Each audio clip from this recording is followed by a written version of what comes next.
주님의 기도 같이 하시겠습니다. 주님의 기도 먼저 원문으로 같이 하시겠습니다.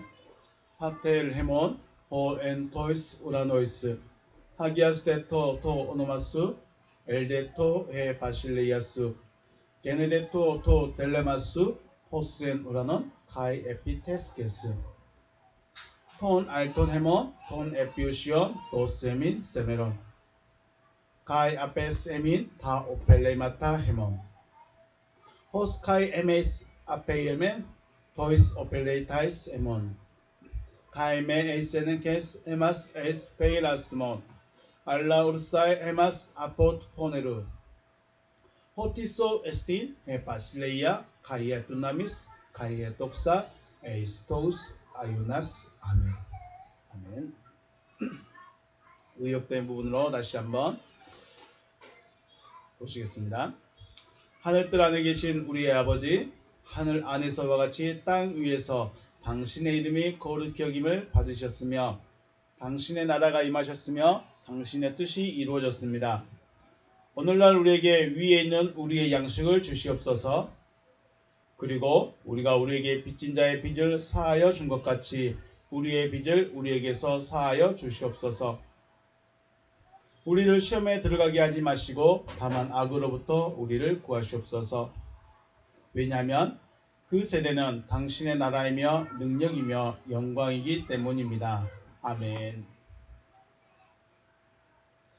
본문 말씀 보시겠습니다. 로마서 3장 23절입니다.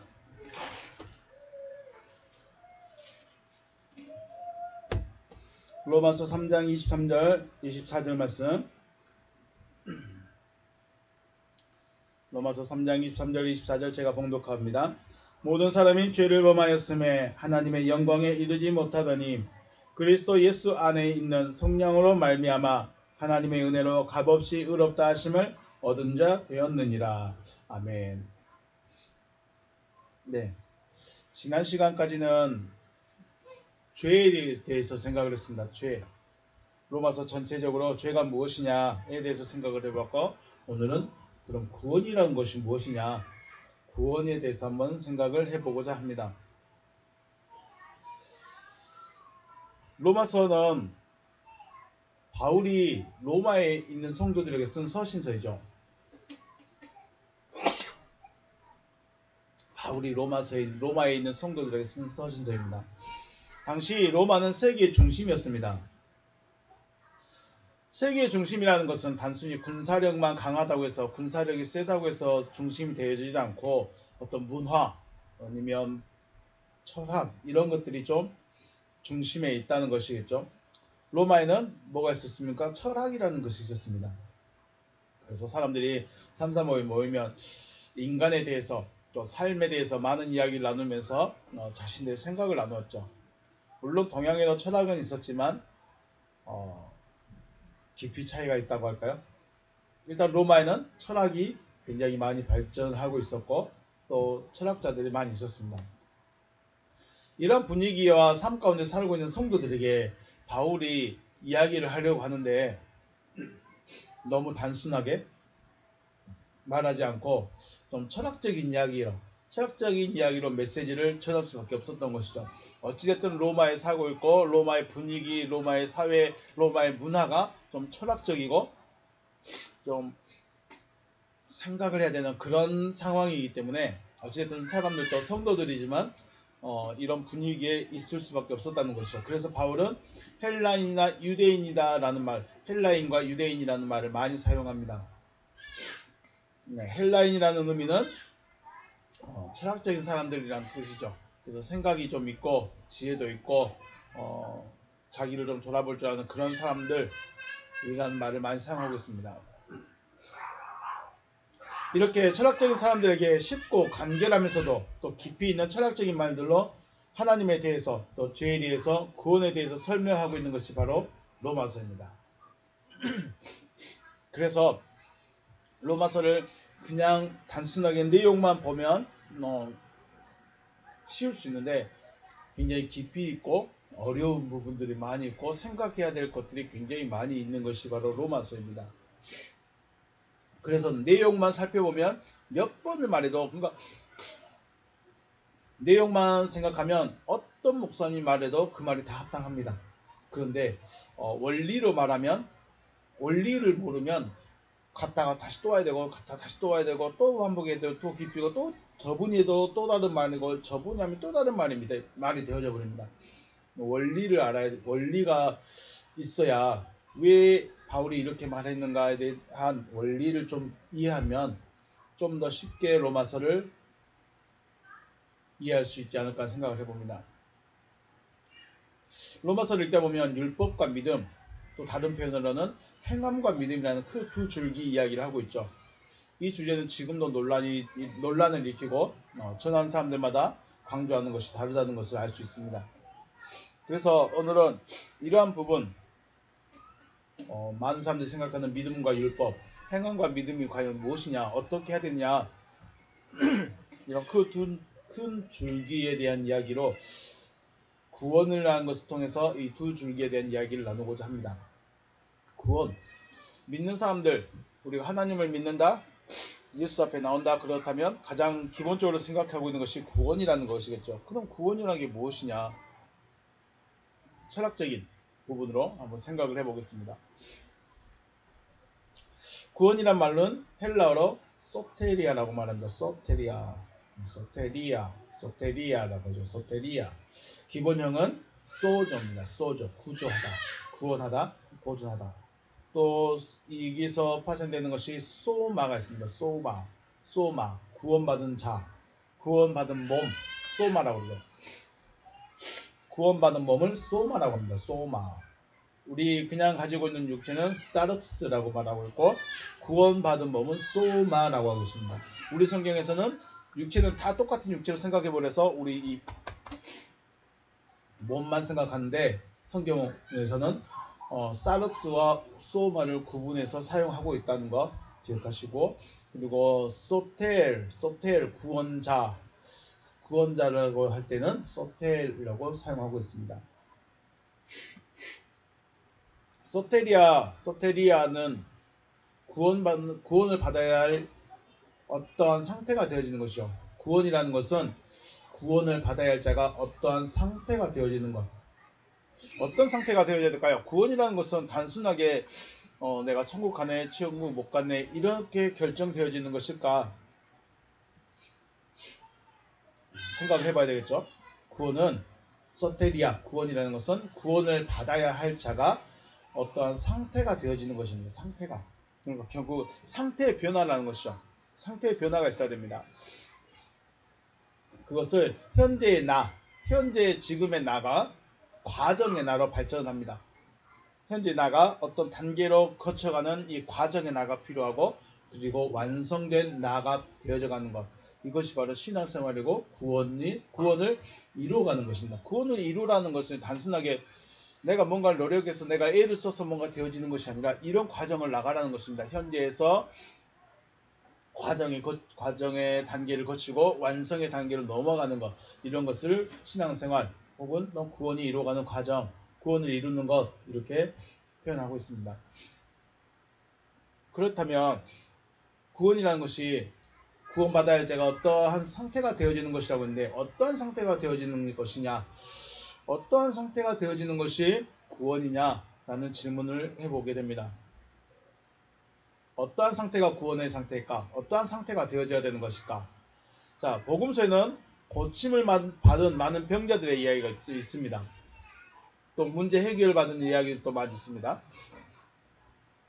눈을 볼 수 없습니다. 눈을 볼 수 없는 서경이 눈이 떠진 사건. 눈이 떠진다는 것은 어떻게 되신가요? 어떤 의미냐면 눈이 온전해졌다는 것입니다. 볼 수 없었던 눈이 온전해졌습니다. 걸을 수 없는 안전뱅이가 일어나서 뛰어다닙니다. 다리가 온전하게 되어진 것이죠. 들을 수 없는 귀가 들렸습니다. 그것은 귀가 온전하게 되어진 것이죠. 귀신 들려서 고통스러운 딸에게서 귀신이 쫓겨나갔습니다. 그 딸이 온전하게 되어졌다는 것이죠. 그래서 귀신 들린 사람들을 보면 정신이 온전해졌다, 이런 말씀을 하시죠. 온전하게 된 것입니다. 이렇게 우리는 이렇게 고침을 받고 해결을 받은 사람들, 그들을 향해서 뭐라고 표현합니까? 저들이 구원받았다. 주님도 저들이 구원받았다라고 표현합니다. 구원받았다라고 합니다. 문제 해결받고 병 고침받고 이런 것들을 구원받았다라고 표현합니다. 그렇다면 구원이라는 것은 어떻게 되어지는 것입니까? 온전하게 되는 것입니다. 단순하게 병 고침이 전체적인 것도 아니고 병 고침이 전부인 것도 아닙니다. 병 고침이 무엇을 말하느냐? 온전하게 되어졌다는 것이죠. 온전하게 되어졌습니다. 문둥병이, 소경이, 귀머거리가, 안진뱅이가, 손 마른 자가, 혈류병 걸린 여인이 온전하게 되어진 것입니다. 온전하게, 즉 건강하게 소마가 되어진 것이죠. 소마가 온전하게 되어졌다는 것입니다. 문제는 온전하게 되어졌습니다. 그런데 문제는 예수님의 말씀을 듣고 순종함으로 혹은 믿음, 순종한 네가 가서 시술할 때도 있었고 그냥 돌아가라라고 말씀할 때도 있었고 내가 고칠 줄 아느냐? 믿느냐? 믿습니다 하니까 그 자리에서 고침을 받는 믿음으로 고침을 받는 경우도 있습니다. 그렇다면 그 자리에서 받은 이 병고침의 구원이 이 문제 해결의 구원이 완성되어진 것일까? 완성이 되어진 것일까 하는 문제가 있습니다. 병고침을 받았는데 병고침을 받은 그것이 그 사람의 구원의 완성이냐? 이거 물어보는 겁니다. 만약에 그 상태가 구원의 완성이라면 그 구원의 상태가 예수로 말미암아 이루어졌다면 예수가 떠나가시거나 죽으면 될까요? 안 될까요? 안 됩니다. 왜냐하면 예수가 계셔야 내가 그 앞에서 나도 구원해 주세요 라고 할 수 있는 것이고 또 문제는 건강한 사람이 예수 앞에 가서 저 병 고쳐주세요, 저 안수해 주세요 하지 않았다는 겁니다. 병든 사람이, 가난한 사람이, 아픈 사람이, 연약한 사람이 갔다는 거죠. 나 건강한데요, 나 잘 있는데요, 이런 사람들은 옆에서 뭐하고 있었죠? 구경만 하고 있었습니다.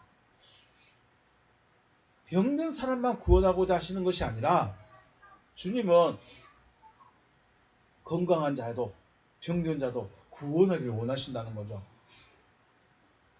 다시 말씀드리면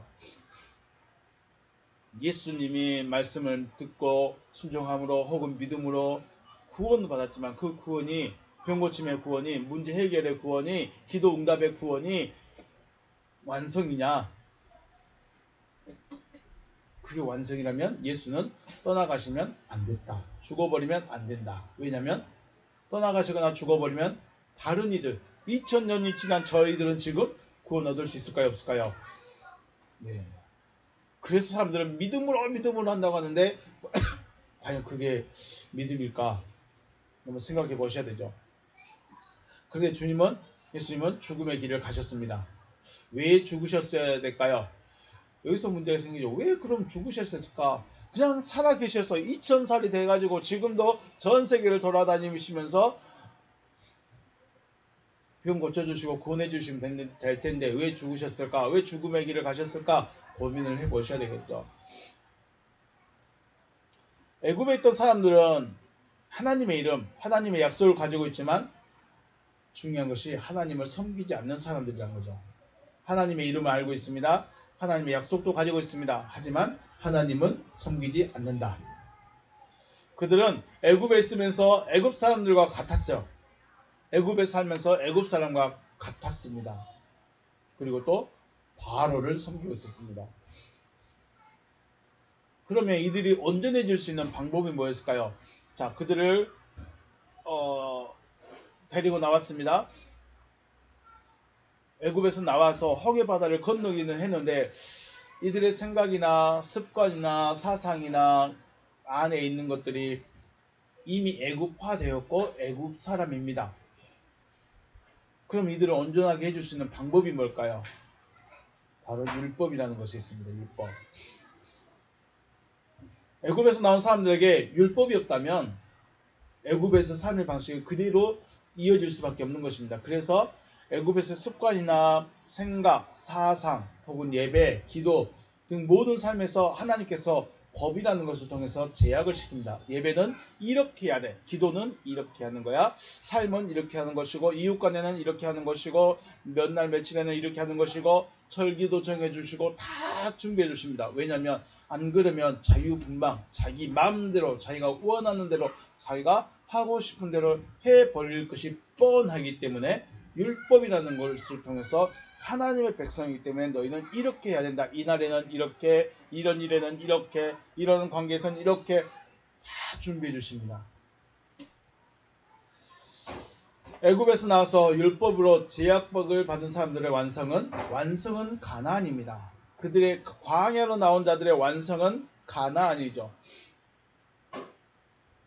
문제는 가나안에 들어간 여호수아의 말에 있습니다. 말씀 보시면 히브리서 4장 8절 만일 여호수아가 그들에게 안식을 줬더라면 그 후에 다른 날을 말씀하지 아니하셨으리라. 이 말이 뭐냐면 여호수아는 안식에 들어갔죠. 그러면 야 이제 구원의 완성이 됐다. 우리는 다 이뤘다고 끝내버린 게 아니라는 말입니다. 다른 날이 있다는 거죠. 다른 날을 말씀하지 아니하셨으리라. 다른 날이 있음을 강조했다는 것이죠. 그런즉 안식할 때가 하나님의 백성에게 남아있도다. 안식의 때가 남아있습니다. 아직 기다려야 된다는 것이죠. 이미 그의 안식에 들어간 자는 하나님이 자기 일을 쉬신같이 그도 자기 일을 쉬느니라. 그런즉 우리가 저 안식에 들어가기를 힘쓸지니 이는 누구든지 저 순종하지 아니하는 본에 빠지지 않게 하려 함이다. 중요한 말씀이 8절 말씀이었습니다. 안식에 들어갈 날이 남아있다. 8절과 9절 말씀. 여호수아와 함께 가나안에 들어간 것이 온전하게 되어지는 것. 구약에서는 안식이라고 그러죠. 안식에 이루어졌다면 다른 날 안식을 얻어야 될 때가 남아있다고 말씀하지 않았다는 것이죠. 안식, 자기 일에 쉬는 때가 따로 있다는 것입니다. 내 일이 끝나는 때가 따로 있다. 다시 정리하면 율법시대, 즉 율법으로 자신의 행동을 제약받았던 자도 안식의 때가 있어야 됩니다. 가나안에 들어간 자들이지만 안식을 이루어야 될 때가 있다는 것이고 은혜시대, 즉 예수의 은혜로 몸의 온전함을 받은 자들도 온전하게 되는 때가 있다는 것입니다. 그래서 예수가 죽은 거죠. 온전하게 하시기 위해서.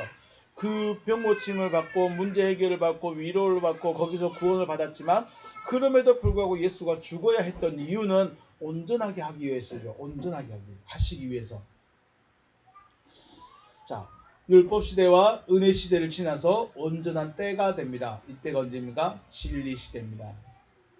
진리 시대를 다른 말로 표현하면 말씀 시대라고 할 수 있는데 이 말을 더 쉽게 풀어 쓴다면 말씀이 나타나는 시대입니다. 말씀이 나타나는 시대예요. 말씀이 어떻게 나타날까요? 설교로 나타날까요? 네, 내가 살고 있는 그 삶 자체가 말씀이 되어지는 삶이 바로 진리 시대입니다. 진리 시대니까 그냥 지금은 진리 시대라고 해라고 해서 진리 시대가 아니고 내게서 하나님의 말씀이 나타나는 삶이 되어졌을 때 진리 시대이다 라고 말을 한다는 것이죠. 말씀이 나타난다는 것은 나란 사람의 삶에서 말씀이 나타나는 것입니다. 저 사람들 진리 시대, 지금 진리 시대라고 말하니까 지금 진리 시대야. 진리 시대이긴 한데 그 시대가 나와는 상관이 없다는 것이죠. 왜냐하면 내 삶에서 말씀이 안 나타나기 때문에. 말씀의 삶이 되어지는 것이어야 되는 것이죠. 이것을 온전하게 보여주신 분이 바로 예수의 삶인 것이죠. 예수의 삶. 그래서 예수를 깊이 생각하라는 말은 예수께서 어떻게 살았느냐 생각해 보라는 것이 아니라 어떻게 살았느냐라는 것보다는 어떻게 예수가 되어졌는가 라는 것을 생각해 보는 것이죠. 예수는 어떻게 나타나셨습니까? 천사가 전해준 말씀대로 나타나신 분이 예수입니다. 중요한 것이 말씀대로 되어지신 분이 예수다. 그런데 말씀대로 되어진 분이 예수다라고 끝나버리면 예수는 지금의 나와는 상관이 없습니다. 왜냐하면 예수는 죽어버렸고 그래서 나와 상관이 있으면 어떻게 될까요? 이건 마치 아담의 자리에 나라는 존재가 들어가는 것처럼 예수의 자리에 나라는 존재가 들어가야 되는 거죠. 말씀을 받고 말씀대로 되어진 나가 나타나야 되는 것이죠. 이것이 진리로 가는 과정인 것이죠.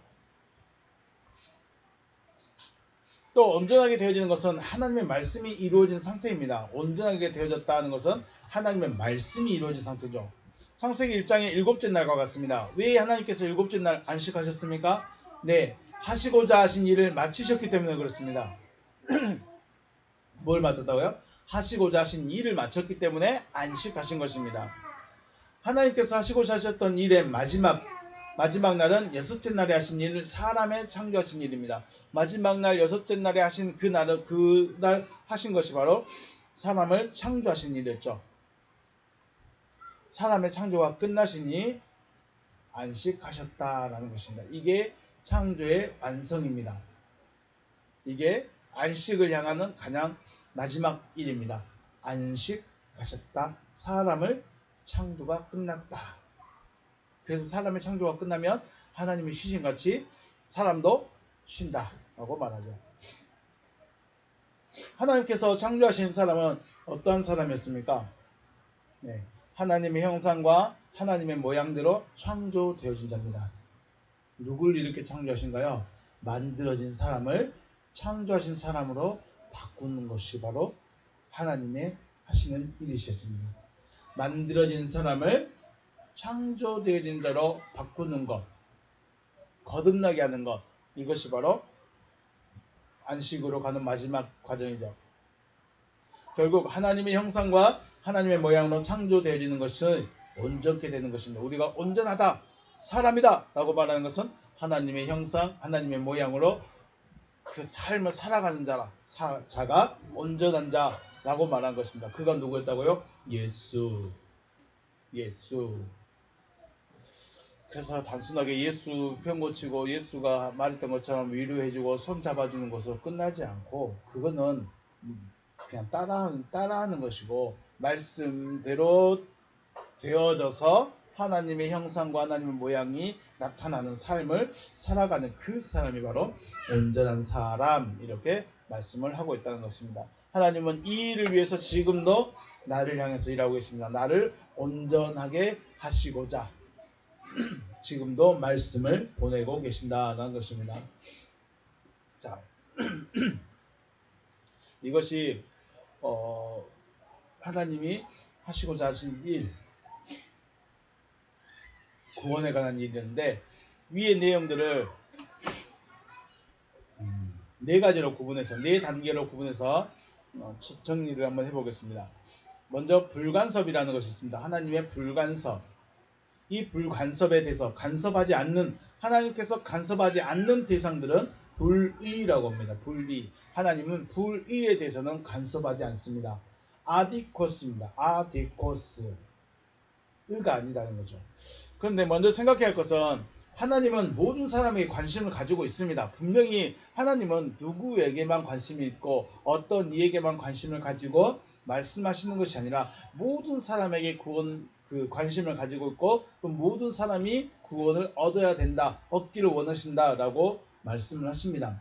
복음이라는 것은 바울의 말대로 헬라인이나 야만이나 지혜 있는 자나 어리석은 자에게 복음을 전해야 됩니다. 빚진 자이기 때문에 모든 자에게 복음을 전하는 것이고, 복음을 믿는 자를 하나님은 구원하신다는 것이죠. 믿는 자를 구원하십니다. 복음을 받아들인 자를 구원하신다는 것이죠. 바울이 불의한 자라고 말하는 대상은 복음을 들었던 자들에 대한 말하고 있는 것이죠. 불의한 자는, 바울의 입장에서 불의한 자다라는 것은 복음을 들었음에도 복음을 들은 자들에 관한 말인 것이죠. 물론 하나님의 관점에서 복음을 듣지 않는 자들도 분명히 불의한 자이긴 합니다. 복음을 받아들이지 않는, 복음을 못 들어본 사람, 하나님이라는 이름을 들어보지 못한 사람, 예수라는 이름을 들어보지 못한 사람, 믿지 못한 사람들도 어찌됐든 불의에 들어 있습니다. 그런데 중요한 것은 지금 하나님의 말씀은 하나님의 이름도 예수 이름도 들어보지 못한, 듣도 보도 못한 그 신에 대한 이야기, 그런 사람들에 대한 이야기가 아니라 들었던 사람, 복음을 알고 있는 사람, 복음을 들어봤던 사람, 예수를 믿고 있는 그 사람들에 대한 이야기라는 것이죠. 그러면 하나님의 간섭은, 하나님의 간섭하지 않는 대상이 불의라고 했는데, 어떤 자들이 불의한 자들이냐? 복음을 들었음에도 불의한 자가 불의한 자다. 라는 것이죠. 복음을 듣지 못한 자연의 상태 그대로 끝나는 것이기 때문에 복음을 듣지 못한 자들은 뭐 하나님의 이름도 예수 이름도 들어본 적이 없기 때문에 그냥 그대로 끝나는 것입니다. 복음에서 가장 큰 문제는 복음을 들었던 자들. 복음의 가장 큰 기능은 구원에 있습니다. 그런데 복음을 들었음에도 불의한 자는 하나님께서 내버려 두신다는 것입니다. 이게 가장 문제가 되는 것입니다. 복음의 가장 큰 기능은 구원인데 불의한 자는 이 복음을 들었음에도 구원의 방법을 구원의 길을 주셨음에도 불의를 계속해서 나타내는 자는 하나님께서 내버려 두신다. 파라디도미라고 말합니다. 포기해버리는 것이죠. 넘겨주다 혹은 투옥하다. 로마서 1장 24절이나 26절, 28절에 이런 세 부류가 있었습니다. 창세기에서는 먹음직하고 보암직하고 지혜롭게 할 만큼 탄스러운 라고 표현하고 있고, 복음서에서는 먹고 마시고 입는 것으로, 요한 1서 2장에서는 육신의 정욕, 안목의 정욕, 이생의 자랑으로 말씀하고 있다는 것입니다. 그래서 불의하다 이것은 바로 육신적인 것입니다. 육신적이다. 왜 육신적이냐? 하나님과 반대되기 때문에 육신적이다. 로마서 8장 5절 말씀해 보니 육신을 따르는 자는 육신의 일을, 영을 따르는 자는 영의 일을 생각하나니 육신의 생각은 사망이요 영의 생각은 생명과 평안이니라. 육신의 생각은 하나님과 원수가 되나니 이는 하나님의 법에 굴복하지 아니할 뿐 아니라 할 수도 없느니라. 네, 불의한 자는 육신적이다는 것, 육신의 생각을 따른다는 것이 바로 불의하다라는 것입니다. 불의로 진리를 막는 자들, 이들이 가장 불쌍한 존재들이다 라고 말씀합니다. 왜냐하면 하나님께서 복음을 듣게 하셨음에도 불의를 따라가고 있기 때문에 하나님께서 유기해 버리시는 대상들입니다. 참 이 사람들이 제일 불쌍한 게 이거죠. 복음을 전했는데 복음을 받아들이지 아니하니까 하나님이 그래 알았어, 너는 네 마음대로 살다가 그냥 그대로 끝나라 라고 놔둬 버리십니다. 이게 불의에 대해서 가장 무서우면서도 불쌍한 존재라는 것이죠. 자, 다음에 간섭의 대상들이 있습니다. 간섭의 대상, 하나님의 간섭 혹은 하나님의 개입을 받은 자들이죠. 하나님께서 간섭하신 자, 하나님께서 개입하신 자, 이들을 누구라고 하냐면 율법 아래에 있는 자들이라고 합니다. 6페이지에 있습니다. 이들은 하나님의 간섭을 받는다고 하는 것은 바로 하나님의 율법 아래에 있는 자들, 하나님이 이거 해라 저거 해라 이렇게 하면 안 된다 저렇게 해야 된다 라고 말씀하시면서 우리의 마음과 우리의 생각을 좀 불편하게 만듭니다. 이게 누구예요? 하나님의 간섭을 받고 있는 겁니다. 하나님의 간섭을 받고 있는 거. 나는 별로 개의치 않아, 나는 별로 상관없어 라고 하지만 실질적으로는 이게 말씀이라는 것이, 하나님의 율법이라는 것이 우리의 마음과 생각을 조금 불편하게 만듭니다. 뭔가 좀 하고 싶은데 걸리적거리게 만들고, 좀 뭔가 좀 하기 싫은데 해야 될 것 같은, 그래서 그들을 하나님의 간섭, 하나님의 개입을 받은 자들, 다른 말로 율법 아래에 있는 자들이라고 합니다. 율법은 뭐뭐 해라 혹은 뭐뭐 하지 말라는 명령으로 나눌 수 있죠. 애굽에서 살아오면서 애굽의 모든 것을 가지고 있는 이들에게 하나님의 백성으로 하나님의 뜻이 이루어질 수 있도록 하기 위해서는 너는 뭐 안식일을 지켜야 된다, 부모를 공경해야 된다, 11조를 해야 된다, 뭐 등등등 이야기를 하겠죠. 어떤 것은 해라, 어떤 것은 하지 말라고 행동의 제약을 주십니다. 이게 뭐예요? 율법이에요. 그러므로 율법의 기준은 행위에 있습니다. 율법을 잘 지켰느냐 못 지켰느냐, 율법을 지켰느냐 안 지켰느냐 기준은 행위에 있습니다. 하라는 것은 하고 하지 말라는 것은 하지 않으면 됩니다. 하라는 것을 하고 하지 말라는 걸 안 하면 잘했다라고 될 때죠. 네 열심히 잘 지키고 있구나 라고 인정해 주시면서 의롭다함으로 넘어가지만, 하라는 것은 안 하고 하지 말라는 것은 하고 그러면 너 잘못했다, 너 죄가 있다라고 되는 것입니다.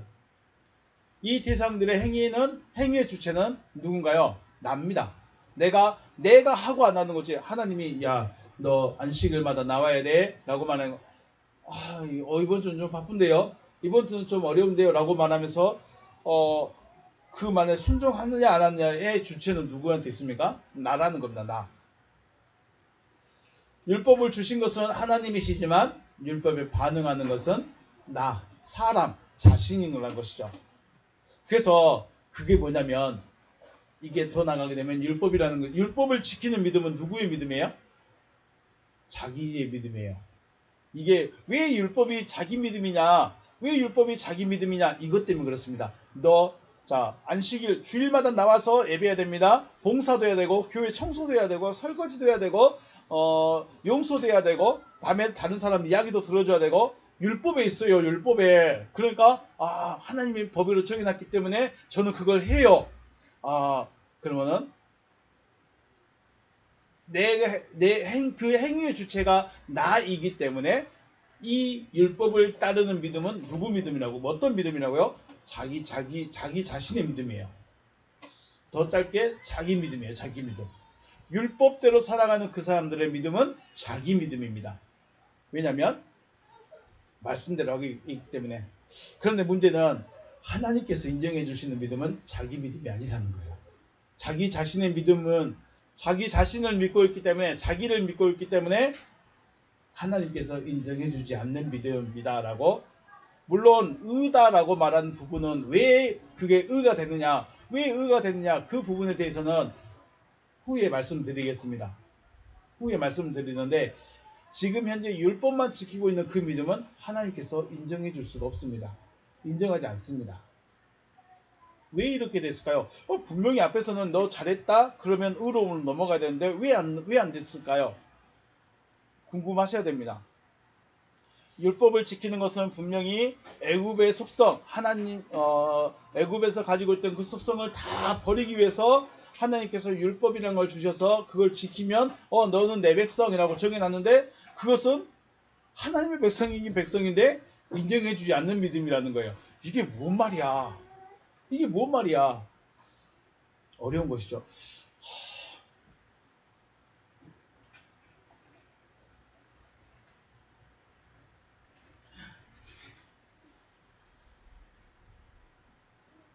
아들,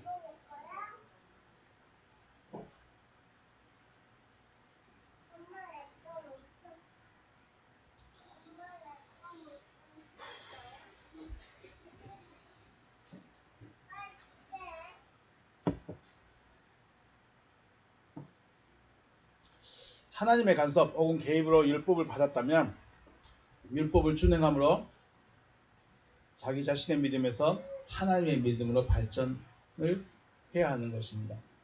이 부분은 완성이라는 부분에 가서 한번 생각을 해보겠습니다. 완성이라는 부분에 대해서. 3번 참여가 있습니다. 참여는 은혜라고 합니다. 은혜. 복음에 참여하는 자, 은혜라고 합니다. 율법은 행위로 의롭다함을 얻는 것이고 은혜에서는 믿음으로 의롭다함을 얻습니다. 여기서 말하는 의롭다함, 행위로 받는 의롭다함, 믿음으로 받는 의롭다함이 좀 차이가 있습니다. 자, 율법이냐, 믿음이냐, 은혜냐 이제 생각을 해보셔야 되죠. 그래서 지금까지도 행위냐, 우리가 행위로 의롭다함을 얻느냐, 믿음으로 의롭다느냐 하는 이 두 논쟁을 놓고 논쟁을 벌이고 있지만 실상은 도토리 기저귀 하고 있는 거죠. 쉽게 말해서 더 커야 되는, 더 전진하고 답이 있는 데로 나가야 되는데 답이 아닌 걸 가지고 둘이 싸우고 있으니까 답이 안 나오는 거예요. 자, 우리가 어떤 문제를 가지고 이야기를 하는데 답을 내놓으면 답을 향해서 우리가 나가야 되는데 지금 현재만 파악하고서 이것이 이러고 저건 저러니까 이건 도저히 안 된다 이러고만 있으면 답을 전진을 못하는 것처럼 믿음이냐 행위냐 이것이 맞냐 이것이 틀리냐만 이야기하고 있으니까 계속 싸우고만 있는 거예요. 전진해야만 앞으로 나가야만 답을 얻을 수 있는데 답은 놔두고 엉뚱한 데서 싸우고 있다는 것이죠. 은혜는 하나님께서 주시는 일방적인 조치입니다. 은혜는 하나님께서만 주실 수 있는 일방적인 것이에요. 자, 눈을 뜰 수 없는데 눈이 떠졌습니다. 누가 해주셨죠?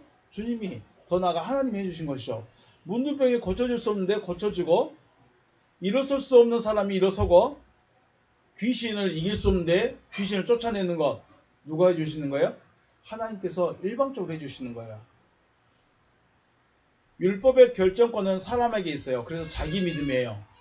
그런데 은혜는 그 결정권과 행하심이 하나님께 있습니다. 그래서 하나님을 믿는 믿음이 돼버리는 거예요. 율법은 자기 믿음인데 은혜를 믿는 믿음은 하나님의 믿음인 거예요. 야, 이게 좀 믿음이 달라져죠. 다만 은혜를 받고자 하는 자의 믿음에 따라서 반응해야 됩니다. 이게 무슨 말일까요? 이 마태복음 9장에서만 이야기를 했습니다. 지붕으로 내려온 중풍병자 친구 알죠? 지붕을 뜯고 중풍병자 친구를 내려준 4명의 친구에 대한 이야기 있죠. 그 친구들의 믿음을 보시고 이 사람아 죄의 사함을 받았다라고 말씀하시면서 죄의 사함과 병 고침을 주셨습니다. 이들이 가지고 있던 믿음이라는 것의 실상이 뭘까요? 믿음이 뭘까요? 이들이 가지고 있던 실상의 믿음, 실상적인 것이 무엇일까? 주님이 저분은 나를 고쳐줄 수 있다. 친구들은 저분한테만 가면 고침받을 수 있다. 또 중풍병자 당사자는 저분이 나를 안수해주면 나는 고침받는다. 이런 그분에 대한 확신, 그분에 대한 어떤 절대적인 확신이 있었겠죠. 그 다음 나온 이야기가 혈루증 여인입니다. 혈루증 여인이 속으로 생각합니다. 옷자락을 만짐으로 병에서 노임을 받을 수 있을 것이다. 마태복음 9장 21절에 이는 제 마음에 그 겉옷만 만져도 구원을 받겠다 함이라. 네, 구원을 받겠다고 합니다. 이게 혈루증 여인의 여인이죠. 예수님이 지나가시는데 내가 저 사람의 옷자락만 만져도 내 병이 나을 수 있을 것이다. 그래서 이 구원받고자 하는 이 사람의 믿음, 간절함과 하나님이라는 그분의 역사, 이 둘이 딱 만나니까 역사가 이루어지는 것이죠. 또 다음에 보시면 두 맹인이 따라하면서 소리 지릅니다. 다윗의 자손이여 우리를 불쌍히 여기소서. 9장 28절부터 쭉 말씀하시 보시면 이 두 맹인은 예수께서 자신들의 눈을 고쳐주실 수 있을 것이라고 믿고 있었습니다. 아, 예수는 우리의 눈을 고쳐줄 수 있을 것이다. 고쳐줄 수 있을 것이다. 그래서 뒤쫓아가면서 계속 소리를 지르고 있었습니다. 여기서 말씀 보면 29절 말씀에 이에 예수께서 그들의 눈을 만지시며 이르시되 너희 믿음대로 되라. 아멘. 너희 믿음대로 되라는 감격적인 말씀하시죠. 여러분들도 너희 믿음대로 될지어다 그러면 어떻습니까? 믿음대로 될지어다 하면 아멘 하시죠. 왜? 아멘 소리가 커지면 믿음이 큰 것 같으니까. 그죠? 아멘! 왜 그렇습니까? 내 믿음이 이만큼 크니까 이만큼 될 거예요 라고 혼자 고백하고 있는 거예요. 믿음대로 되라. 우리에게 너무 감격적인 말씀이죠. 근데 이 믿음대로 되려면 누가 계셔야 돼요? 예수가 있어야 돼요. 왜냐하면 예수가 말해줘야 돼요. 사람이 제가 믿음대로 될지어다 하면 된가요? 누가 해줘야 돼요? 예수가 있어야 돼요. 예수님이 믿음대로 되라 그랬을 때 아멘 하면서 소리 지르면 될 수 있지 모르겠는데 누가 있어야 된다? 예수가 있어야 된다. 예수께서 나의 간절한 소원을 이루어줄 수 있음을, 소원을 이루어 주실 수 있음을 나는 믿습니다 라고 할 때 그래 믿음대로 되라 하는 것이지 아무 능력도 해줄 수 있는 것도 없고 능력도 없는 저에게 저 부자 되고 싶습니다 믿음대로 되라 될지어다 그러면 아멘이 나올까요 안 나올까요? 니나 부자 되지. 그렇죠? 지도 아무것도 없으면서. 그런데 예수님은 가진 것도 없고 배운 것도 없고 아무것도 없는데 왜 예수 앞에 가서 자기 소원을 말할까요? 그분은 해줄 수 있기 때문에. 해줄 수 있는 사람한테 가서 해주라고 하지 해주지도 못한 사람한테 가서 해주라고 하겠습니까? 그래서 우리는 믿음대로 되라 그 말 들으려면 누구한테 가야 돼요? 예수한테 가야 돼요. 문제는 예수님은 안 계신다는 거.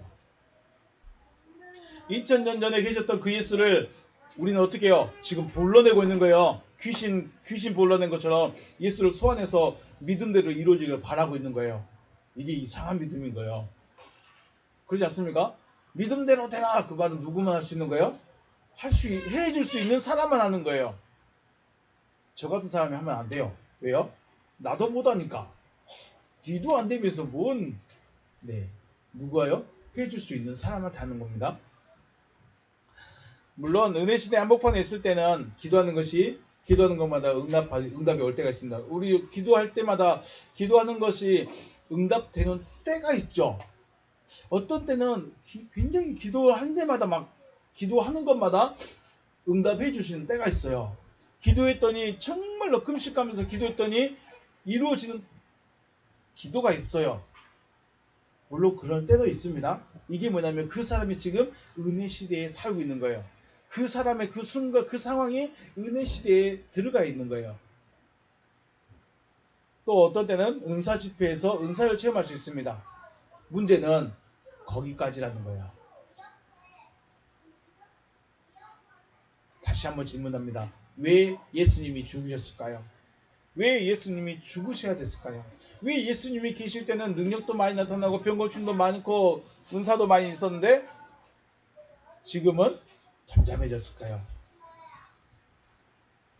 바울은 율법과 믿음 그리고 은혜에 대해서 구분할 수 있어야 하고 나 자신이 지금 어느 시대 어디쯤 있는가를 확인하고 점검해야 된다라고 말하는 거예요. 로마서를 통해서 지금 그냥 쭉 로마서 이렇게 했구나 하고 그냥 이런 내용이 하고 어렵네 뭐 철학적이네 하고 끝나는 이야기가 아니고 율법, 믿음, 은혜 이런 것을 구분할 수 있어야 되고 내가 지금 율법 시대에 있는지 은혜 시대에 있는지 진리 시대에 있는지 내가 지금 어디쯤에 있는지를 구분할 수 있어야 된다는 거예요. 나를 발견할 수 있어야 된다는 거예요. 로마서를 통해서. 그래서 더 나은 곳으로 가야 된다라고 지금 로마서에서는 말하고 있는 것입니다. 네 번째 완성이라는 것입니다. 성취, 완성. 자, 지금 하나님이 간섭하지 않는 존재가 있고 하나님의 간섭을 받는 율법 아래에 있는 존재가 있고 하나님의 간섭하시는 이제 뭐 있었죠? 세 번째가 참여, 은혜 시대. 하나님께서 참여하시는 은혜 시대가 있었고 마지막으로는 완성이 있습니다. 완성, 성취. 하나님께서 은혜를 주신 것 중에 가장 큰 은혜, 가장 큰 것은 무엇일까요? 성령이십니다. 하나님께서 주시는 가장 큰 것은 성령이십니다. 또 가장 좋은 것도 성령이십니다. 제자들에게 성령이 임하시기 전까지는 율법으로 자신들의 삶을 하나님의 백성으로 묶어두고 있었습니다. 자, 우리 생각해 볼까요? 이스라엘 백성들은 기본적으로 태어나면서 뭘 들어요? 율법을 들어요. 제사장들, 서기관들, 율법사들을 통해서 율법, 하나님의 말씀이라고 말하는 그 율법을 듣게 됩니다. 그리고 자라게 되죠. 그런데 그렇게 자라면서 제자들은 누구를 만났어요? 제자들은 누구를 만나요? 주님을 만나요. 예수를 만나게 돼요. 예수를 만나면서, 그러니까 주님을 만나기 전까지는 율법에 매여있던 사람들이었어요. 율법에서 하라면 하고 하지 말라면 하고 이리 와라면 이리 가고 저리 가라면 저리 가는 거예요. 누구죠? 율법사들이 시키면 시킨 대로 제사장들이 시키면 시킨 대로 할 수밖에 없어요. 왜요? 매여있는 자들이에요. 종들이에요. 그런데 주님을 만났어요. 주님을 딱 만나니까 제자들 이제 누구죠? 율법사들을 불러요. 베드로 일어나 안 갈 건데요. 제사장이 야 재물 끌고 와야지 안 갈 건데요. 이제 율법에 좀 반항을 하기 시작합니다. 왜요? 주님을 만나서 은혜라는 걸 맛보기 시작합니다. 병고침도 있고 말씀도 생명의 말씀 이런 것을 베드로와 제자들이 맛을 보기 시작합니다. 율법에 매여 있어서 어떤 절제의 삶을 살았는데 살고 있다가 주님을 만나서 은혜를 맛보게 됐습니다.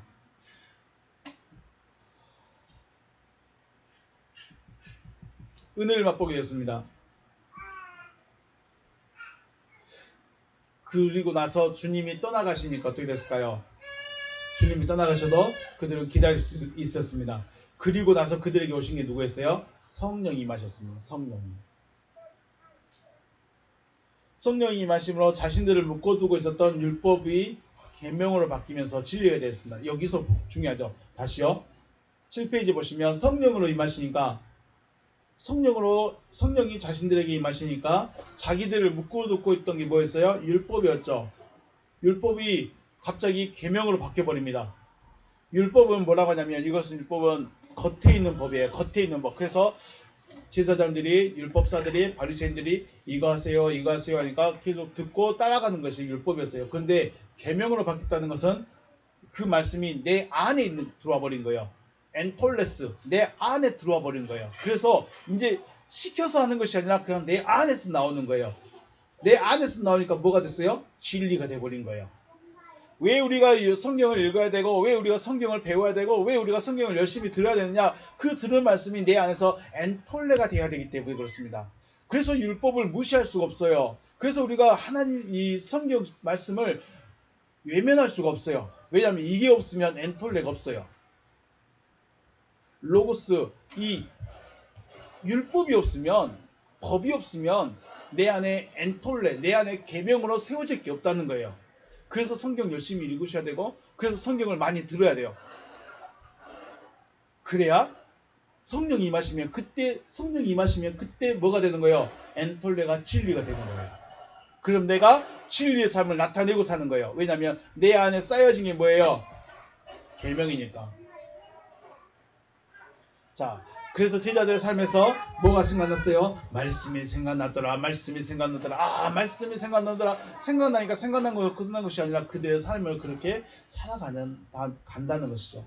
그래서 그들의 삶에서 뭐가 나타났어요? 말씀이 나타났다. 말씀의 시대, 진리 시대가 되어버린 거예요. 제자들이 진리 시대가 되어버렸습니다. 성경을 많이 읽고 배워서 자기를 잘 관리하고 있지만 성경의 말씀이 생명이 되지 못하고 능력이 되지 못한 이유는 누가 오시지 않았기 때문에, 성령이 오시지 않았기 때문에 지식으로만 머물러 있는 것입니다. 지식에만 머물러 있기 때문에 나를 변화를 못 시킵니다. 분명히 성경은 백독했습니다. 성경 공부도 진짜 많이 했습니다. 교회에서 하는 프로그램 다 있습니다. 그런데 변화가 안 돼요. 왜 안 된다고요? 성령이 오시지 않기 때문에. 성령이 오시기 전까지는 지식에 머물러 있습니다. 그게 율법이에요. 성령이 오시면 그 율법이 내 안으로 들어가 버립니다. 엔톨레가 됩니다. 그리고 진리가 되는 것이죠. 이 과정을 또 이렇게 되는 과정을 다 지나야 됩니다. 안 그러면 첫날 만날 예수 믿고 있어도 절대로 진리가 안 됩니다. 지식만 남습니다. 완성이 안 된다는 거예요. 쉽게 말해서 우리가 뭔가를 일을 하려고 하는데 완성을 안 시키는 거예요. 그냥 하다가 놔둬버리는 거예요. 밥을 하다가 불 꺼버리면 됩니까? 안 됩니까? 안 되죠. 밥을 열심히 하고 있는데 갑자기 불 뚝 꺼버려요. 안 되는 겁니다. 끝까지 가야 돼요. 그러면 성령은 언제 오실까? 그럼 성령이 오시는데 성령은 누구고 언제 오실까? 한번 생각해 봐야 되겠죠. 요한복음 14장 1절에서 3절 말씀, 너희는 마음에 근심하지 말라. 하나님을 믿으니 또 나를 믿으라. 내 아버지 집에 거할 곳이 많도다. 그렇지 않으면 너희에게 일렀으리라. 내가 너희를 위하여 거처를 예비하러 가노니 가서 너희를 위하여 거처를 예비하면 내가 다시 와서 너희를 내게로 인접하여 나 있는 곳에 너희도 있게 하리라. 아멘. 자, 이 말씀에가 다 들어있습니다. 한번 보겠습니다. 메탈라세스도, 선동하지 말라. 선동하다 부정사니까 선동하지 말라. 휘몬 할디아, 너희의 그 마음을 선동하지 말아라. 요동치게 하지 말아라. 피스티오테 에이스톤 데우, 하나님을 믿고 있다. 너희들이 하나님을 믿고 있고, 카이 에스엠에 피스티오테, 나를 믿고 있다. 하나님을 믿고 있고 나를 믿고 있으니까 너희 마음을 요동치게 하지 말아라. 자, 이게 왜 이런 말씀하셨을까요? 주님은 이제 십자가에서 죽으셔야 되죠. 주님은 지금 죽으셔야 됩니다. 그리고 제자들만 남는 상황입니다. 제자들의 입장에서 지금까지 율법만 지키고 율법 아래 묶여있던 그들이 예수님의 능력을 보았습니다. 말씀도 들었습니다. 기사도 봤습니다. 그런데 그 주님이 계시지 않는다면, 그 주님이 다시 혼자 죽으셔버리면 제자들의 입장에서 주님을 따랐던 그 믿음이 어떻게 될까요? 우리가 헛것 잡았나? 우리가 괜히 죽을 사람 쫓아다녔나? 그냥 좀 유명한 사람 쫓아다니다 끝나버리네? 라고 생각하지 않겠습니까? 그래서 주님은, 야, 너희들 나 믿고 따라왔던 거, 너희가 내 기적을 봤던 거, 내 능력을 봤던 거, 내 말을 들었던 거 절대 헛것 아니다 라는 거예요. 그래서 타라세스토, 선동, 요동치지 말라, 움직이지 말라는 겁니다. 요동치지 말라. 영생을 주겠다, 죽지 않을 것이다, 다시 살아날 것이다 라는 말씀을 들어왔는데 정작 이렇게 주님 자신은 죽어버린다는 거예요. 자신들이 믿고 따랐던 것이 무엇일까 하는 의구심이 들지 않겠습니까? 주님은 분명히 우리는 죽지 않는다, 나를 믿으면 살아날 것이다, 영원히 죽지 않을 것이다 라고 말해놓고 자기는 정작 죽어버려. 그럼 제자들의 입장에서는 어떻겠습니까? 이 사람 맞아? 이 사람 믿을 수 있어? 이 사람 진짜 하나님의 아들이야? 의구심 들지 않겠습니까? 주님의 입장에서 이러한 제자들에게 해줄 수 있는 것이 하나님을 믿고 있는 그 믿음, 그리고 나를 믿고 있는 그 믿음이 흔들리지 않길 바란다, 이것밖에 해줄 수 있는 말이 없어요. 흔들리지 마라, 내가 진짜다, 내가 맞다, 너희들이 믿음이 잘못된 것이 아니고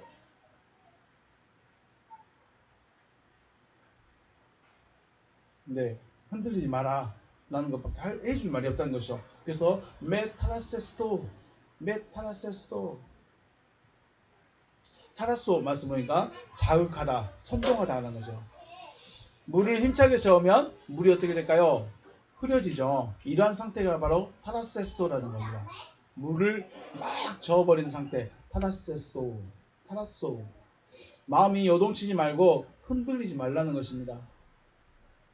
너희들이 보고 듣고 믿고 있는 그것이 맞다. 그러니까 흔들리지 마라.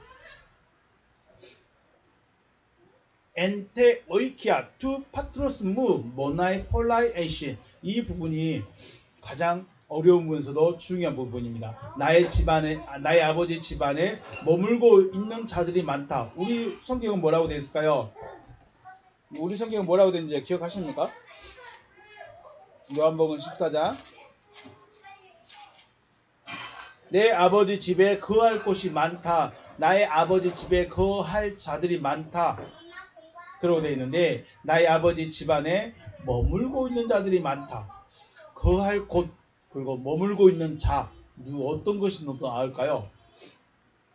자, 다시 한번 원본봅니다. 엔테 오이키아, 집이 있다. 집 안에 투 파트로스 무, 나의 아버지의 집 안에는 모나이, 거할 곳이라고 되어 있는데 모나이가 홀라이 에이신, 많이 있다. 이 모나이가 중요합니다.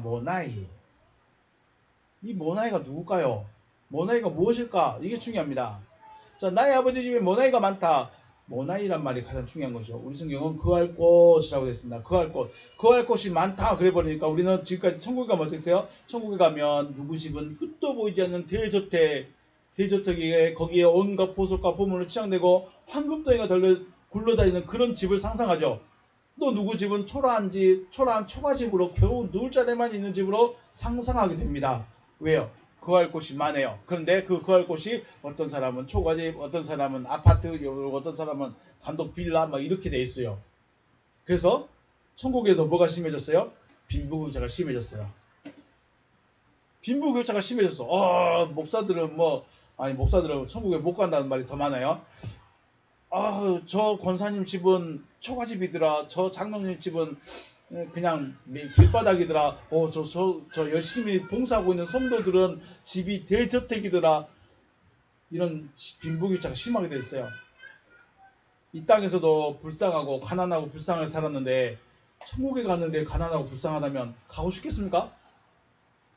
이 모나이가 뭐냐는 거예요. 나의 아버지 집에는 모나이들이 많이 있다. 모나이가 많다. 머물 곳, 거할 곳이라고 표현해야 될 것인가 생각을 많이 해봐야 됩니다. 모나이, 모대라고 합니다. 모대, 체류하다, 체류, 거주하고 있다, 거처, 처소. 의미상 뜻으로 봐서는 거할 곳이라고 해도 되겠죠. 메노, 머물다, 계속하다, 거주하다 이런 동사를 쓰고 있습니다. 자, 사전적 의미로는 어떤 장소적인 개념을 말하고 있는데 실상은 머물러 있고 있는 주체를 말합니다. 자, 저희 집이 있습니다. 집을 모나이라고 하는 것이 아니라 집 안에 들어가는 나가 바로 뭐예요? 모나이가 되는 겁니다. 이 집이라는 것은 앞에 오이키아가 따로 있었습니다. 아버지 집 안에는 모나이가 많다는 것은 장소적인 개념이지만 이 장소 안에 들어가야 될 자가 누구냐 이거죠. 우리 집에는 우리 집을 모나이라고 한다면 저희가 살고 있는 집을 모나이라고 한다면 이 집 자체를 모나이라고 하지 않고 이 집에 들어가고 저거 집 주인 누구냐는 거예요. 집 주인. 이게 주체가 바로 누구예요? 모나이입니다. 그래서 모나이가 많다는 것은 아담부터 시작해서 예수까지 하나님으로부터 그 믿음이 인정받은 자들이 많이 있다. 하나님으로부터 그 믿음이 인정받아서 하나님 옆에 있는 자들이 많다. 아버지 집에 아버지와 함께 있는 자들이 많다는 거예요? 적다는 거예요? 많이 있다는 겁니다. 여기가 이 부분이 굉장히 중요합니다. 하나님께로부터 그 믿음이 인정받은 자들이 많이 있다. 에이덴매 그렇지 않았다면 에이폰 안 휘민 너에게 말했을 것이다. 뭘 말했을까요? 그렇지 않다면 말했을 것이다. 만약에 야 진짜로 아담부터 시작해서 아담부터 나까지 내 앞에까지 모나이들 아버지 집에 거하고 있는 자들이 없다면 야 하나님 안 믿어도 돼. 야 믿음 그거 필요 없어 라고 말하지 않겠냐는 거예요. 그렇지 않았다면 야 너희 그냥 열심히 살아. 열심히 먹고 마시고 열심히 육신을 위해서 살아. 구원도 없어 라고 말했을 것이라는 거예요. 그러나 있다는 겁니다. 호리오마이 헤토이마사이 내가 예배하러 간다. 토폰 휘민 처소를 지점을 초소를 예배하러 가고 있다. 자 주님은 내가 거짓말이었다면 내가 하는 말이 거짓말이라면 떠나가라고 말했다는 것이겠죠. 카에안 포류도 내가 간다면 카이 에포이스만 내가 예비할 것이고 휘민 토폰 너희에게 초소를 예비하러 갑시다. 내가 가서 너희에게 초소를 예비한다면 이렇게 되어 있습니다. 포류도 동사가 수동티포입니다. 너희라는 대상들이 영접해야만 갈 수 있는 것입니다. 자 주님이 초소를 예비하러 갑니다. 어디로 갈까요? 너희에게 가고 있습니다. 너희를 위하여 가는 것이 아니고 너희를 위하여 가버리면 제3의 장소가 되는데 너희에게 가고 있다는 것은 그 지점이 바로 토폰입니다. 너희에게 가고 있다. 그러면 내가 너희에게 가고 있으니까 너희는 어떻게 해야 될까요? 오고 계신 그 주님을 영접해야죠. 오니까 영접하는 것. 이게 수동투포입니다. 그래서 포류도 동사가 내가 간다. 그럼 너희는 어떻게 하라는 거예요? 영접해라. 이 말입니다. 그래서 너희라는 대상들이 영접해야만 주님이 초소를 예비할 수 있습니다. 주님이 오셨는데 영접하지 않으면 초소가 될까요? 안 될까요? 안 된다는 겁니다. 주님이 오셨는데 영접하지 않으면 초소가 준비가 안 되는 거예요. 왜냐하면 주님이 오실 때 내가 영접해야만 내 안에서 주님과 만날 수 있는 초소가 예비되는 것입니다. 자, 앞서서 내가 너에게 가고 있다고 하셨기 때문에 오시던 그분을 영접해야만 그 다음 단계로 넘어갈 수 있는 것입니다. 내가 갔을 때 너희가 영접하면 너희에게 초소를 예비할 수 있고 초소가 예비된다. 정리가 됐습니까? 내가 갔을 때 너희가 영접하면 내가 가서 초소를 예비하고 초소가 예비된다. 이런 말씀인 것입니다. 중요한 것은 너희에게라는 대상들에게 역사한다는 것이에요. 지금 너희는 누구예요? 너희는 주님이 말씀하셨을 때 받아들인 자들이죠. 주님이 말씀하셨을 때 받아들인 그들이 바로 너희들이라는 것입니다. 너희를 위하여 해버리면 제3의 장소에 초소가 준비되는 것이고 너희에게라고 말하는 것은 주님이 오셨을 때 주님의 말씀을 들었을 때 영접한 그들이 바로 너희가 되어버립니다. 그래서 초소는 너희라는 대상이 자체가 되는 거죠. 너희라는 그 대상들 자체가 뭐예요? 초소입니다. 주님의 초소. 수 팔린 에코마인 가이 팔랍레소마이 다시 내가 온다. 그리고 내가 꽉 붙잡을 것이다. 히마스 프로스 엠 아우토 너희를 향하여 나 자신을 다시 해석하면 내가 다시 올 것이다. 그리고 너희를 나 자신을 향하여 꽉 붙잡아 놓을 것이다. 더 쉽게 표현하면 내가 너희를 꽉 붙잡아 버리겠다는 거예요. 내가 갔을 때 너희가 나를 영접하면 너희가 초소가 되어서 내가 다시 갈 것이고 내가 가서 너희를 꽉 붙잡아 올 것이다. 내 것으로 꽉 붙잡아 버리겠다는 것이죠. 초소가 준비되면 너희라는 태산들은 영적 정도가 아니라 자기 자신과 같이 붙여버리겠다는 거예요. 본드 딱 붙여버린 것처럼 주님을 영접하는 그들을 내가 본드로 내 몸에 나와 하나대로 딱 붙여버리겠다는 의미의 말씀인 것이죠. 히나 옵 에미 에고 내가 있는 곳이다. 가이 히메스 에테 내가 있는 곳에 너희도 있기 때문이다. 내가 있는 곳에 너희도 있기 때문에 내가 나와 하나 되어 있다는 것입니다. 다시 요한복음 말씀 나눌 때 한번 또 정리 한번 하겠습니다. 나 있는 곳에 너희도 있어야 하기 때문에 너희에게 가서 너희를 나에게 붙여놓을 것이다 라는 의미적으로 생각해 볼 수 있습니다. 핵심은 두 가지입니다. 초소를 예배하러 가시는 분도 다시 오셔서 영접하여 주실 분도 누구예요? 주님이시라는 거. 다시요. 내가 갔다가 오겠다. 내가 간다. 다시 온다. 그 주체가 누구예요? 주님이시라는 거. 그러면 다시 오실 그분, 즉 성령이라는 분도 곧 누구라는 거예요? 주님이시라는 거예요. 주님이 갔다가 주님이 다시 온다. 어디서요? 주님이 어디로 온다고 그랬어요? 지금은 옆에서 말하고 있어요. 옆에서 말하고 있는데 가게 되면 초소가 예비되기 때문에 제자들 안에 초소가 예비되기 때문에 제자들 안에 들어오셔요. 그게 누구예요? 성령이신 거예요. 주님이 갔다가 다시 오시면 성령인 거예요. 핵심 두 번째는 너희에게라는 겁니다. 너희에게. 너희라는 대상들은 주님의 제자들입니다. 주님의 제자들은 율법을 가지고 있었고 율법대로 살아가다가 주님의 은혜를 맛본 자들이에요. 주님의 능력을 맛본 자들이에요. 주님의 말씀을 들은 자들이에요. 제자들이에요. 그냥 따라다니면서 그냥 교회만 다니니까 제자가 아니라 율법의 가르침을 받다가 어디로 넘어왔어요? 주님의 말씀을 듣는 자들로, 주님의 능력을 경험한 자들로 넘어왔어요. 이들이 누구예요? 제자들이에요. 앞에서 말씀드렸지만 제자들은 주님을 만나기 전에 뭐에 매여 있었어요? 율법이라는 것에 매여 있는 자들이었어요. 그런데 은혜에 참여했어요. 이것을 율법과 은혜가 연합되어져야 누가 오실 수 있어요? 성령이 오실 수 있다. 왜 우리가 기도 열심히 하는데 안 오냐? 율법을 다 몰라요. 율법대로 안 살아가고 있어요. 쉽게 말해서 여전히 내 안에는 자연인으로서의 나의 삶이 그대로 남아있어요. 그리고 기도하고 있는 거예요. 그러니까 율법으로도 완벽하게 율법으로도 나를 절제하지 못했고 은혜도 맛을 못 봤어요. 그러니까 성령님이 못 오시는 거죠. 율법에 매여 있어서 율법에 구속되어 있다가 은혜 시대를 맛보고 은혜가 무엇인지 알게 되었을 때 율법과 은혜가 연합되어져야 누가 오실 수 있어요? 성령이라는 분이 오실 수 있어요.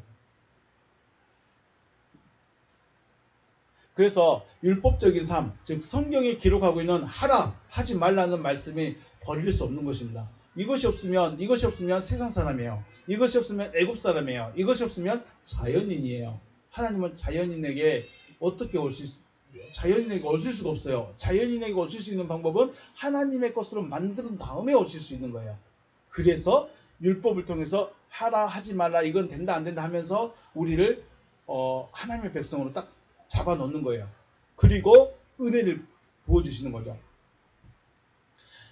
율법으로 우리의 행동을 제약하고 있으면서 은혜라는 것을 또한 맛보게 합니다. 우리가 성경 열심히 보고 기도하고 있는데 기도할 때마다 응답이라는 것이 오죠. 하나님 살아계시구나. 하나님 역사하시는구나. 하나님 나를 사랑하시는구나. 이런 것들을 느끼게 해주십니다. 은혜를 맛보는 것은 전심으로 죽기 살기로 매달려보고 주시는 것들을 받아봐야 되는 거죠. 해보셨죠? 금식하면서 율법으로 열심히 자기를 주일날 열심히 지키고 충성하고 봉사하고 없는 형편에 헌금 나눠내고 없는 시간 쪼개서 봉사도 하고 진짜 눈이 비비가면서 열심히 율법적으로 살았습니다. 그리고 은혜를 맛보기 위해서 죽기 살기로 마음을 다해서 기도했습니다. 응답도 받아봤습니다. 그런 사람들은 성령님을 받을 준비가 훨씬 된 거죠. 근데 왜 못 받냐? 주님의 말씀이 못 받기 때문에 그렇습니다. 주님의 음성을 들어야 되죠. 자, 우리 생각해보면 바리새인과 서기관들은 율법에 매여 있지만 뭘 참여하지 않았습니까? 은혜에는 참여하지 않았어요. 이 말은 믿음은 보이지 않았다는 거예요. 그들은 자기들의 믿음은 열심히 보였어요. 자기들의 믿음, 율법을 지키는 자기 믿음은 목숨 내놓고 했는데 하나님을 믿는 하나님이 행하시는 그 역사에 대해서는 참여하지 않았어요.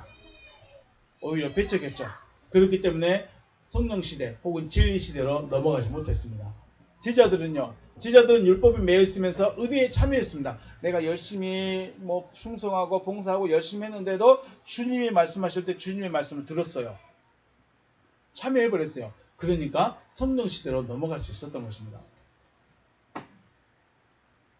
율법을 무시할 수는 없는 것입니다. 왜냐하면 우리는 기본적으로 자연인, 즉 하나님을 섬기지 않는 사람들입니다. 우리 교회 요즘에 코로나 때문에 교회 못 오죠. 교회 안 나오고 말씀 제대로 안 하고 기도 제대로 안 하고 봉사 제대로 안 하고 헌금 제대로 안 해보십시오. 마음이 믿음이라면 좀 그럴까요? 마음이 그대로든가요? 아니죠. 에이 좀 안 했으면 좋겠다. 좀 덜 모였으면 좋겠다. 저도 그렇습니다. 저도 똑같습니다. 율법이 없으면 자연인으로 돌아갑니다. 그래서 율법이 필요합니다. 율법을 꼭 성경으로만 정해지지 말고 율법이라는 것은 우리 마음에 들어있는 것입니다. 그래서 우리 마음 스스로가 율법이 되기도 합니다. 그래서 율법적인 사람은 율법이 반드시 필요합니다. 율법이 없으면 자연인으로 돌아가 버립니다. 자연인으로 돌아간다는 것은 말 그대로 그냥 교회 안 다녀도 된다는 생각을 가져버린다는 거예요. 그래서 먼저는 율법의 가르침을 통해서 우리의 행위에 대한 제약을 받아서 소위 말하는 훈련이 되어져야 됩니다. 훈련을 하고 있어야 됩니다. 그리고 나서 하나님께서 주시는 은혜에 참여도 해봐야 됩니다. 은사도 맛보고 방언도 해보고 또 기도 응답도 받아보고 이런 것도 있어야 합니다. 그냥 열심히 주구장창 성경만 배우고 주구장창 말씀만 보고 있으면 아무런 효과가 없습니다. 왜냐하면 율법이 매여 있는 거예요. 율법의 정으로 율법에 매여 있기 때문에 아무런 역사가 안 일어납니다. 그렇다고 은혜만 받고 있으면 은혜만 받고 있으면 네 생각이나 마음 자체가 자연인이기 때문에 통제가 안 돼요. 자기 마음대로 해요. 그래서 믿음을 자기 마음대로 말하는 거예요. 아무 데나 하나님 갖다 붙이는 거예요. 율법은 없으면서 은혜만 맛본 사람, 율법은 없으면서 기도 응답만 맛본 사람, 아무데나 하나님 갖다 댑니다. 하나님 해주셨다. 하나님 해주셨다. 절제를 못하죠. 그래서 율법과 은혜가 반드시 필요하고 둘 다 맛을 봐야 됩니다. 성령이 오시고 성령께서 나의 근원, 마음과 생각을 주장하는 상태가 바로 완성의 상태, 즉 구원이 되어진 존재가 되는 것입니다. 구원은 어떻게 됩니까? 단순하게 성령이 오셔서 되는 것도 아니고 성령이 올 수도 없고 이렇게 율법으로 우리의 삶을 제약하고 은혜를 맛보아서 하나님이 역사심을 받고 그 다음에 이제 약속대로 성령이 오시면 그때가 완성의 상태가 되어지는 것입니다. 복잡하게 생각하면 복잡할 수 있습니다. 하지만 하나님께서 구원으로 나가게 하시기 위한 여호와의 길이기 때문에 이 길을 걸어가야 됩니다. 내 마음대로 건너뛸 수가 없습니다. 내 마음대로 율법 시대 건너뛰어버리지, 은혜 시대 건너뛰어버리지 할 수가 없습니다. 하나님이 정해놓은 길입니다. 이게 율법과 은혜와 연합해서 성령이 오실 수 있다는 것이 하나님의 정해놓은 길입니다. 이 길을 걸어가야 됩니다. 구원이라는 것은 단순하게 예수 믿었고 예수 고백했고 나는 천국 갈 거요 라고 믿고 있어서 구원이 아닙니다. 하나님의 길로 완성이 되어져야 구원입니다. 하나님의 정해놓은 방법대로 이루어져야만 그게 구원인 것입니다. 거기서 벗어난 게 죄죠. 그것을 안 된다고 말하는 게 거짓말입니다. 안 그래도 된다고 말하는 게 거짓말입니다. 물론 사람과의 관계의 거짓말도 있지만 하나님 앞에서의 거짓말은 하나님은 이러한 과정을 통해서 이렇게 내가 하겠다라고 하셨는데 뭐 그래 복잡하게 성경만 열심히 읽고 충성 봉사만 하면 돼. 세례 받고 안수 받고 뭐 장로님 되고 권사님 되면 돼. 그게 거짓말인 것입니다. 구원은 하나님이 주시고 하나님이 이루십니다. 하나님의 방법으로 하나님의 길로. 그럼 어떻게 해야 되냐? 율법으로 우리 삶을 그리고 은혜로 우리의 믿음을 또 성령으로 우리를 완전히 장악하셔야 됩니다. 성령은 언제 오십니까? 내가 율법과 은혜로 채워져 있을 때, 제자들 생각해 보십시오. 제자들이 주님을 만나기 전 율법으로 가득 차 있었고 주님을 만나니까 은혜로 가득 차고 그러니까 기다릴 수 있었습니다. 그래서 성령이 오실 수 있었습니다. 저와 여러분들도 여호와의 구원의 길을 걸어갈 수 있으시기를 주님의 이름으로 축복합니다. 네.